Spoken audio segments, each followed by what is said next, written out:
have been tasked with introducing tonight's show.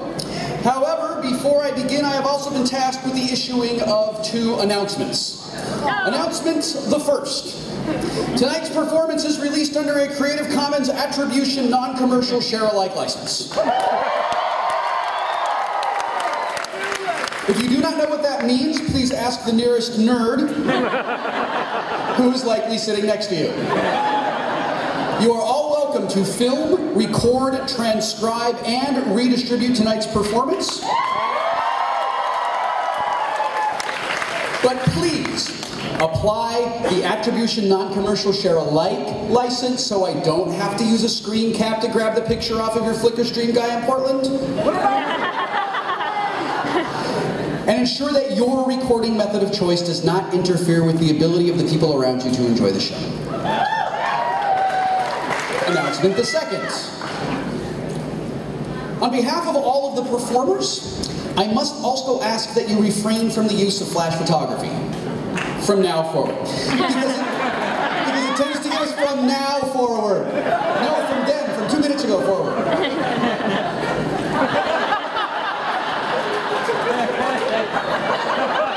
You do not want to hear my dad voice. Bring it on! Please refrain from the use of flash photography as it tends to give us all seizures, temporary blindness, and it turns Storm into a musical version of Deadpool. No, that is not nearly as amusing and cute as it sounds. I also got a late announcement that this show has an 85% chance of Wookiee. So if you're seated in the first 7 rows, you might get Wookiee on you. Now, a very brief history of Woodstock. I'm glad I chose the shortest microphone in the house, so I could lean down and look like an asshole. I can say asshole because it's a 21+ show. Speaking of it being a 21+ show, moment of silence for Molly Lewis, who can't be in the theater with us. Free Molly! A brief history of Woodstock. It was just a little less than a year ago that Paul and Storm and Adam and I had this idea to produce something that was like the This American Life stage show, but a little bit geekier. We thought it would give us an opportunity to perform with some people who are our favorite nerds and our favorite performers, sort of an overlapping perfect circle of the Venn diagram. But we weren't sure if anyone else would like it as much as we did. So we started out with a small show in San Francisco.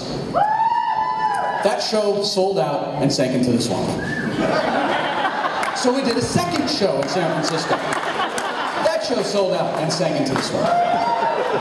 So we went to do a show in Los Angeles. That show sold out, burned down, fell over, and sank into the swamp. But every show since then has sold out and it stayed. And people have begun to tell us, you know, when we come to Woodstock, we feel like we're home. We feel like we're surrounded by people who love the same things we do. They love science, they love math, they love science fiction and history and music and lolcats. And double rainbows all the way! We define our lives in hashtags, 140 characters at a time. And we knew that we had made something awesome by accident.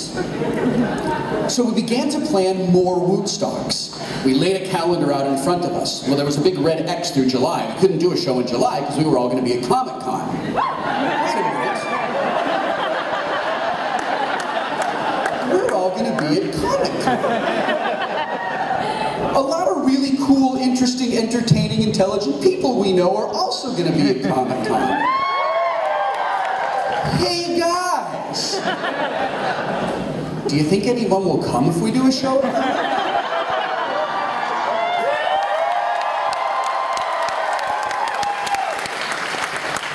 I don't know where Woodstock goes next, but I know that right now, Woodstock is here. We're going to have an incredibly awesome time tonight. Now, Texas might be on the list. It might be on the list. Whatever city you just said, yes, that's on our list. Now, we're going to start the show out a little bit differently than we normally do. Usually we put this particular performer in the second half of the show, as sort of an anchor for the second half, to sort of give everybody something really exciting to look forward to in the second half of the show. Because everybody loves the Mythbusters. Right? And we are lucky enough to have the most attractive Mythbuster, the Mythbuster who really carries the show. The Mythbuster who's really responsible for everything that makes Mythbusters exactly what it is. And we're going to start the show with him. Ladies and gentlemen, if you would please welcome to the stage, me really stretching because he's not where he's supposed to be. Hold on, maybe we do need a flare gun. TNT. Remember that time that I was doing the introduction at Woodstock and we had this awesome thing planned and then the whole thing fell apart and I was standing on stage in front of everybody? Ladies and gentlemen, Jamie Hyneman.